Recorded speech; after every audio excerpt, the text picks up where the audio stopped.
2025 exams के लिए examination form के बारे में इग्नू ने एक बड़ा अपडेट पब्लिश किया है, जिसके बारे में आपको मैं बताने वाली हूँ। वीडियो पूरा देखना, ध्यान से देखना, क्योंकि इस वीडियो में हम बात करने वाले हैं कि जो अपडेट है वो अपडेट ये है कि अगर आप जब एग्ज़ामिनेशन फॉर्म भर रहे थे तो किसी ना किसी रीज़न से आप मान लो कोई सब्जेक्ट छूट गया था, आप नहीं भर पाए हैं, या फिर आपने सोचा होगा कि चलो जो एग्ज़ामिनेशन सेंटर थे या जो सीट्स थी वो आपको शो नहीं हो रही थी। दूसरी चीज़, कुछ जब आप स्टेप्स जब आप फॉलो कर रहे थे एग्ज़ामिनेशन फॉर्म भरने के लिए तो सीट्स अवेलेबल नहीं थी, कुछ सब्जेक्ट्स शो नहीं हो रहे थे। तो इन्हीं चीज़ों को सॉर्ट आउट करते हुए इग्नू ने ये अपडेट निकाला है। इसके लिए आपको जब आप ये सारा फॉर्म जब फिलअप कर देंगे, विद फीस भर देंगे, तो आपको जो ये सारी चीज़ें आप जो क्लिक करने के बाद आपको यहाँ इस वाले पेज पर आते हो, ये सारे स्टेप्स आई नो आप सब फॉलो कर रहे हो। इसके लिए आप अपना एनरोलमेंट नंबर डालेंगे और पासवर्ड डालेंगे। इसके बाद आप लॉगिन कर देंगे तो आप दूसरे पेज पर पहुँच जाएंगे। ठीक है, तो अब हम आगे जो प्रोसीजर होने वाला है उसकी बात कर लेते हैं। तो हम इस वाले पेज पर पहुंच जाएंगे। जब आप क्लिक करेंगे तो आपके सामने ये वाला पेज ओपन हो जाएगा। इसमें आपको दो चीज़ें देखने को मिलेंगी, एक तो है ऐड न्यू कोर्स और दूसरा है हिस्ट्री ऐड न्यू कोर्सेज।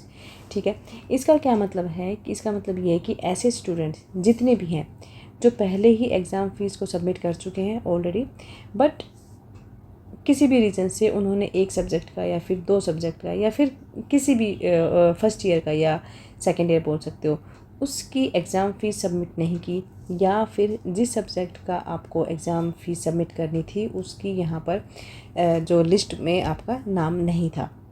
ठीक है, यहाँ तक समझ में आ गया?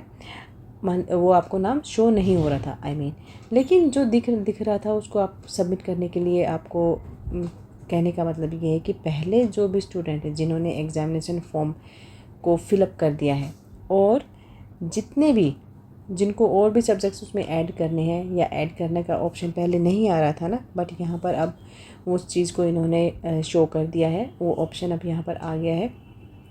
ठीक है, जैसे कि मान लो मान लीजिए एक किसी भी स्टूडेंट ने एक सब्जेक्ट की फ़ीस अभी सबमिट की है। ठीक है, तो स्टार्टिंग में क्या होता है ना कि आपको मान लो 7 या 8 सब्जेक्ट की फ़ीस सबमिट करनी होती है। तो यहाँ पर आप ऐड करके देख सकते हो नेक्स्ट पेज पर। यहाँ पर आप जैसे दोबारा से आप अपना फ़ीस सब अगर दोबारा से सबमिट करोगे या फिर दोबारा से एग्ज़ाम फॉर्म फिलअप करने का पूरा ऑप्शन यहाँ पर आ जाएगा। जैसे आपने पहले अपना फॉर्म फिलअप किया था तो सेम उसी ऑप्शन में आपको दोबारा से ये सारे के सारे ऑप्शन जो है यहाँ पर दिए जाएंगे। ठीक है, इन चीज़ों का ध्यान रखना और इन सभी चीज़ों को यहाँ पर सिलेक्ट कर लेना एक तो, लेकिन इस चीज़ का ध्यान रखना कि फ़र्स्ट टाइम आपने जो भी एग्ज़ामिनेशन सेंटर्स सिलेक्ट किए थे, सेकेंड टाइम भी आपको वही एग्ज़ाम सेंटर यहाँ पर सिलेक्ट करना पड़ेगा। अगर मान लो आप सेकंड टाइम में आप कोई दूसरा एग्ज़ामिनेशन सेंटर सिलेक्ट करते हो तो जो पहले वाला होगा ना वो आपका सेंटर कैंसिल हो जाएगा। दूसरी बार में आप जो भी एग्ज़ामिनेशन सेंटर सिलेक्ट करते हो सभी सब्जेक्ट का एग्ज़ाम जो होगा वो नए वाले एग्ज़ाम सेंटर पर आपको देने होंगे। ठीक है, अब यहाँ पर आपको आप देख सकते हो यहाँ पर सब्जेक्ट ऐड करने का ऑप्शन भी इन्होंने दे दिया है और आपको जितने भी अब सब्जेक्ट ऐड करने हैं, ठीक है, वो आप अपने सब्जेक्ट्स इस एग्ज़ामिनेशन फॉर्म में इस अपडेट के थ्रू आप लोग ऐड कर सकते हो।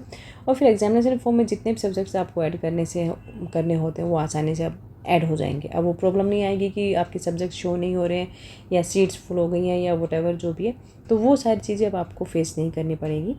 ठीक है, तो यही चीज़ें थी आज की वीडियो में। ये आप शेयर कर देना, वीडियो इंपॉर्टेंट वीडियो है क्योंकि काफ़ी सारे कमेंट्स भी आ रहे थे बच्चों के कि उन्होंने एग्ज़ामिनेशन फॉर्म भर दिया है बट किसी रीज़न से उनके कुछ सब्जेक्ट्स रह गए हैं जो वो एग्ज़ामिनेशन फॉर्म में सबमिट या ऐड नहीं कर पाए। तो ये बिग अपडेट है उन बच्चों के लिए, आप इसको ध्यान से देख लेना और अपना फॉर्म आप आसानी से भर लो और ध्यान से भर लेना। ठीक है, टेक केयर।